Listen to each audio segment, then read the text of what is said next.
So, to begin with, bond discount accumulation refers to the process of gradually accounting for the difference between a bond's face value and its selling price when the bond is issued below par. So, this is done over the life of the bond as part of the financial reporting process para mas maintindihan nyo siya lalo. Kapag binibili mo siya at mas mababa sa face value, yun yung tinatawag nating discount. Yung accumulation naman ay yung unti-unting pagtaas ng value nito hanggang sa maging equal sa face value sa maturity date. So, in real life, bond discount accumulation is vital for corporations and financial institutions to manage the report interest expenses accurately. So, for example, when a company issues bonds below their face value, the discount becomes a part of the interest expense recorded incrementally. So, sa real life, makikita natin ito sa government bonds at corporate bonds. For example, kapag nag-issue yung government ng bonds tapos tumaas ang interest rates, yung mga dating bonds is nabebenta ng mas mura. So, ganun din sa mga companies tulad ng Jollibee, minsan nagbebenta sila ng bonds na mas mura para sa face value para mas ma-attract yung investors. So, formula for getting the bond discount of accumulation is first we have the interest rate. So, interest rate is equal to interest year all over the coupon year. So, next, the number of terms. So, the total number of terms is equal to payment frequency multiplied by the time in years or the T. So next, we have the payment bond. So payment bond is equal to face value multiplied by the coupon rate all over the coupon year. So lastly, the date price or the issued price. So date price is equal to face value all over the quantity 1 plus interest raised to the power of number of terms plus payment bond multiplied by the quantity 1 minus the quantity of 1 all over the quantity of 1 plus interest multiplied by the raised to the power of number of terms all divided by the interest. So let's now move forward to our word problem. So a company issues a 5-year bond with a face value of 1 million pesos with a coupon rate of 5%. The effective interest rate is 6%. Develop a complete bond discount accrual table. So, assume all payments and interests are semi-annual. So, for the given, we have the face value which is equal to 1 million pesos and the coupon rate is equal to 5% or 0.05. The interest year is 6% or 0.06 and the coupon year is 2. Payment frequency is 2 and the T or years is 5. So first, kailangan natin kuhain yung interest year. The next is the number of terms. And the third one is payment bond. And the last is yung date price or issued price. So after we complete all these formulas, we can now move on to making the table. So as I said kanina, kailangan muna natin kuhain yung interest rate.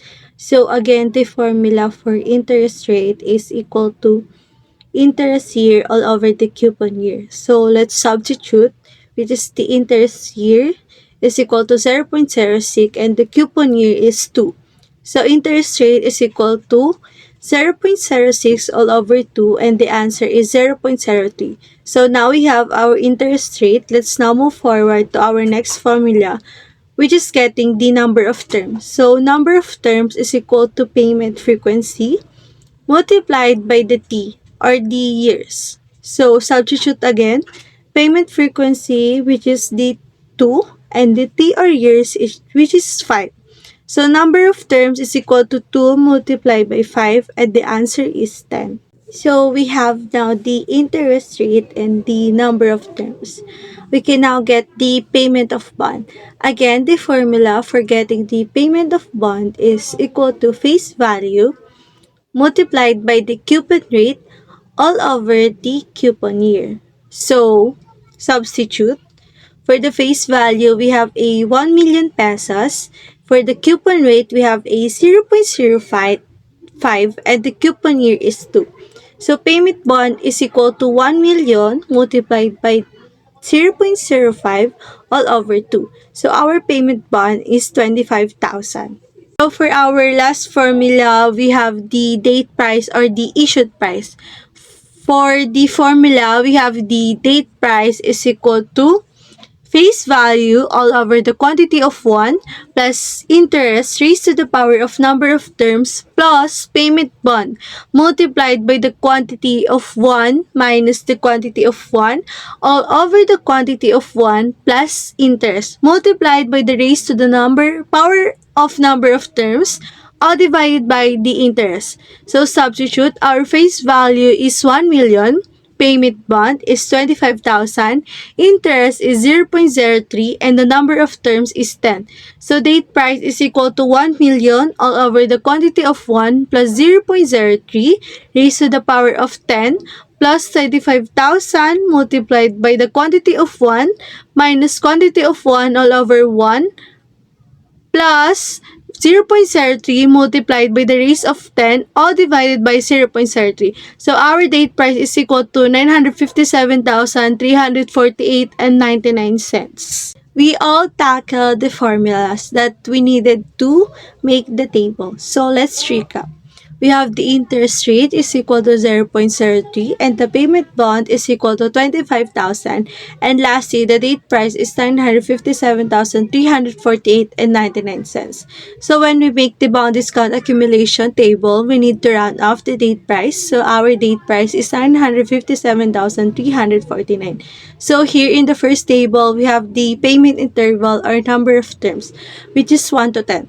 So next table, we have the bond interest payment amount or the payment bond, which is fixed to 25,000. So for us to get the interest at yield rate, we need to multiply the bond value to our interest rate. So which is 25,000 multiplied by the 0.03 equal to 28,720.